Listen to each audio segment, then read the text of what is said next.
How many different letters are there in the Voynich Manuscript? I don't mean all the different glyph shapes. How many letters does its alphabet have?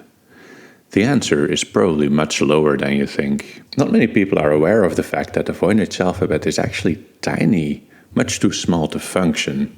First though, why am I focusing on alphabets when there are so many other writing systems? Well, before people in the comments start accusing me of Eurocentrism again, let me assure you that all plausible writing systems have been considered.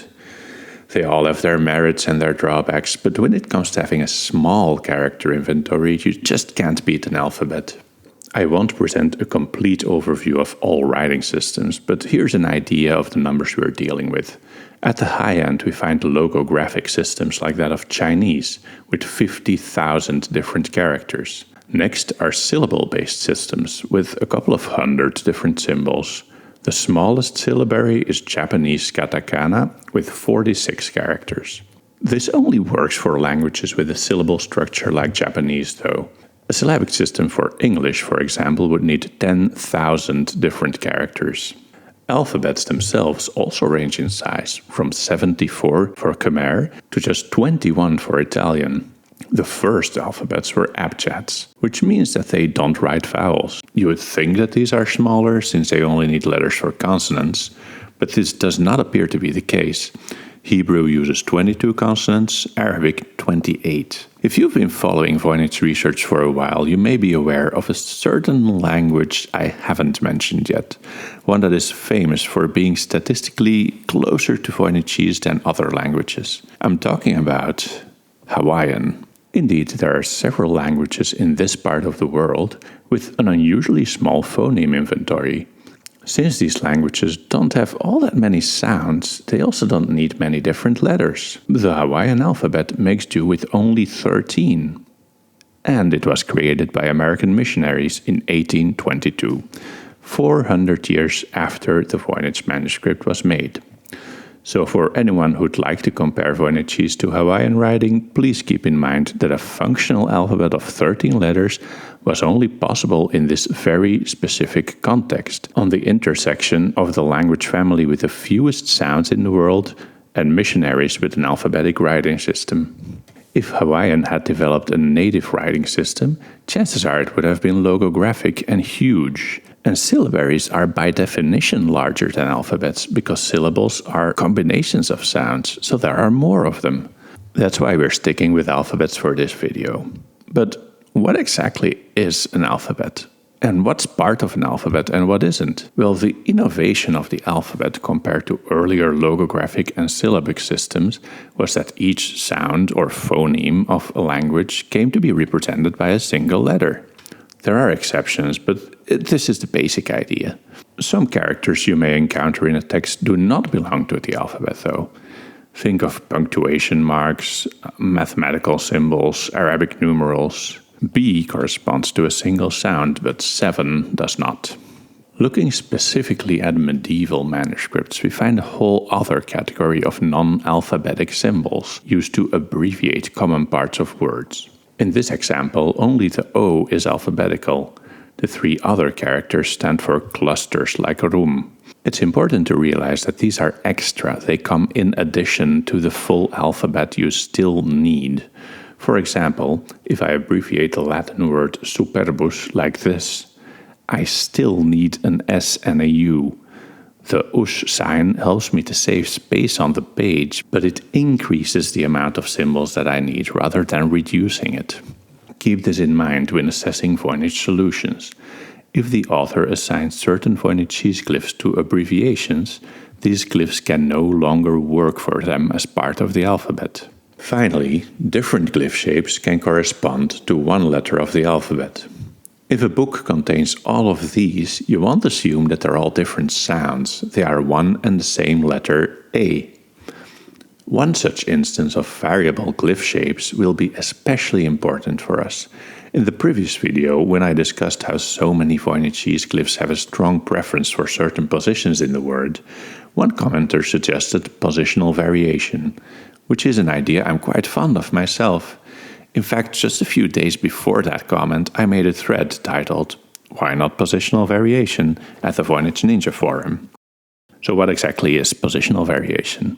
Well, it happens when the same letter of the alphabet takes on a different shape depending on where it's used in a word. It's common in many different writing systems, from ancient history to the modern day.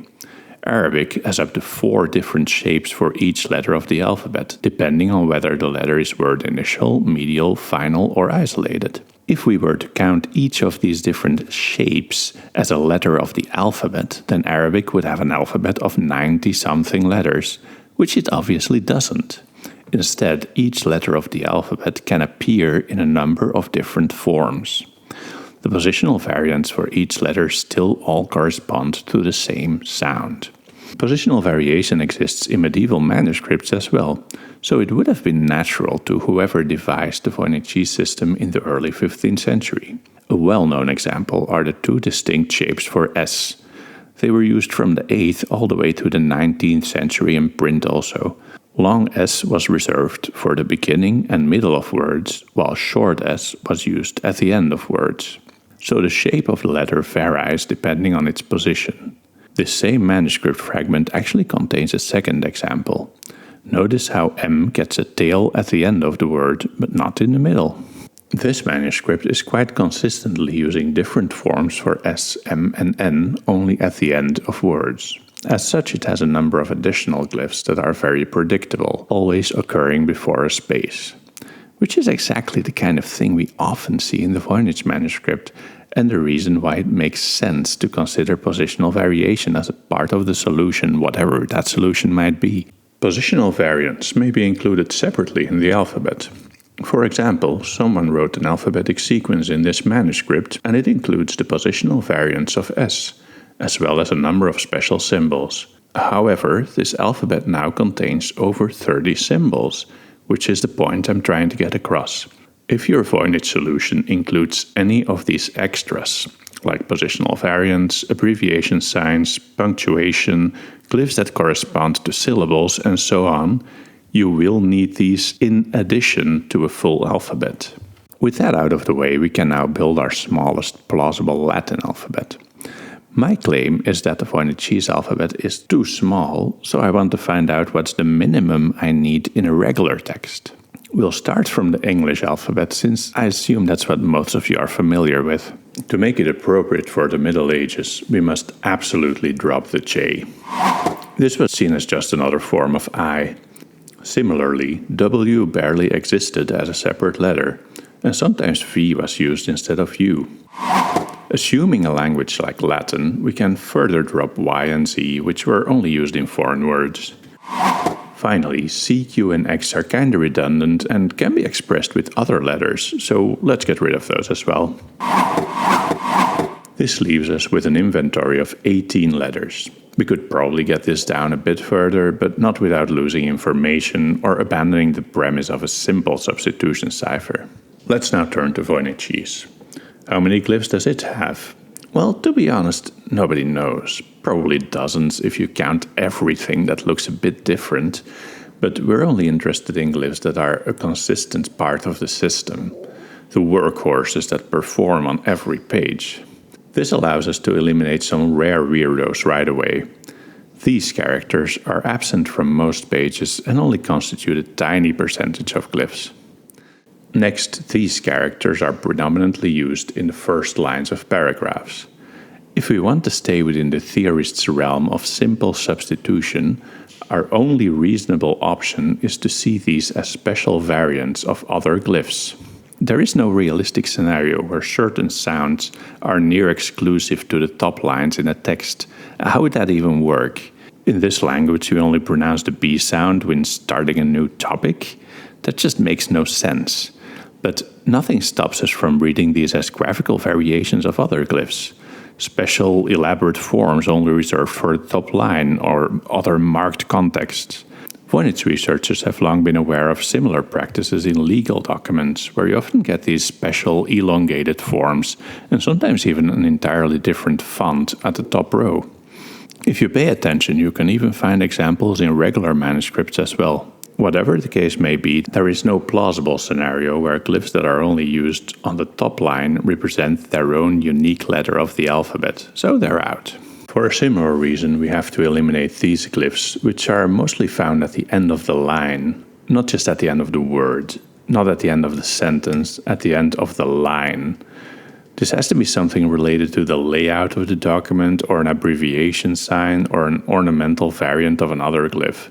What it cannot be, under no possible circumstance, is a separate letter of the alphabet, because that would imply that this sound is only spoken at the right-hand margin. And how would that work? This is a sound we only say when we run out of space, like the of an old typewriter. Those were the glyphs we had to get rid of beforehand. If I round up everything else, this is what we're left with. Your personal selection may be somewhat shorter or longer, but it probably won't be too dissimilar. This is the absolute minimum we need for the Latin alphabet, so you may think it's fine. But no, it's not fine. Remember when I said that for this minimal alphabet to function, we would need its letters to be highly performative workhorses? Well, these are not workhorses, they're one-trick ponies. I've been thinking about a way to visualize the problem, and this is what I've come up with. Let's assume 3 positions in a word: initial, medial, and final. Most letters of the alphabet happily function in all 3 positions. There are exceptions, of course, and one of those exceptions is even quite frequent across language families. Languages like Spanish, Japanese, Finnish, Chinese, Hawaiian, they all have in common that some of their sounds avoid the end of words. So to see a subset of the letters with an empty final column is really not surprising. Additionally, you'll often get some rare or exceptional glyphs that prefer one position over the others. In the Middle Dutch text I checked, these were Q, Z, and Y, which is not surprising given the overall marginal status of these letters.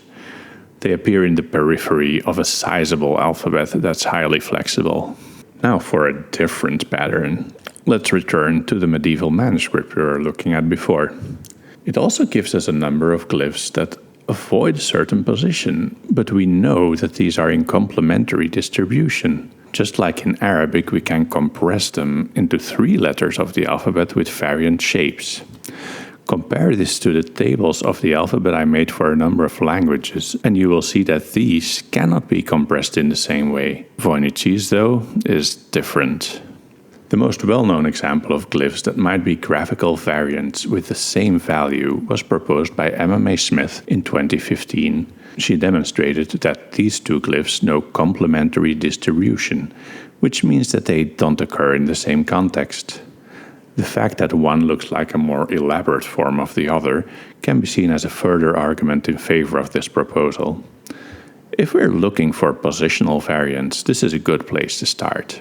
An additional 4 glyphs are frequently found in all 3 positions. 6 glyphs are frequent at the initial and medial position. Note that these are the so-called bench characters, gallows characters, and a combination of both. The debate whether benched gallows count as their own separate letters is still undecided, so I'm doing Voynich's a favor here by including them. Our next glyph is one that really seeks the borders, with only 1% occurring medially, so I'll assign it to the initial and final position. And conversely, these 2 strongly prefer the middle of words. The character that looks like a 4 is always found word initially, but this fact is so well known that it goes without saying. Finally, this leaves us with these 2 glyphs, which are notorious for only occurring in the final position. Now, if you compare this table to that of the bare minimum we need to write Latin, you'll see that we're in trouble.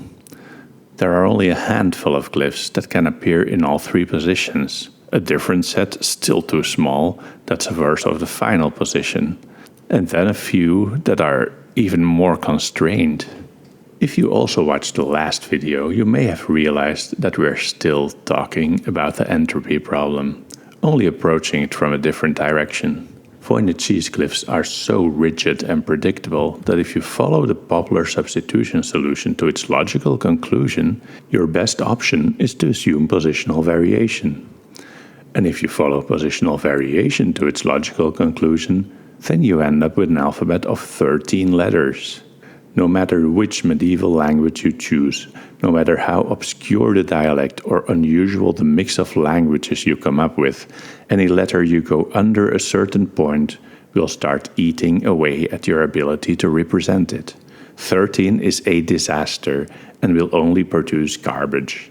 And that is why Voynich solvers need to invent the most bizarre additional steps to even produce something that looks like a collection of random words from a distance.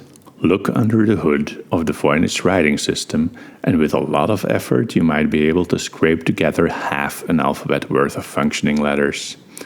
That's why experienced Voynich researchers have long realized that simple substitution will not be the solution. And that's another reason why your Voynich theory is wrong.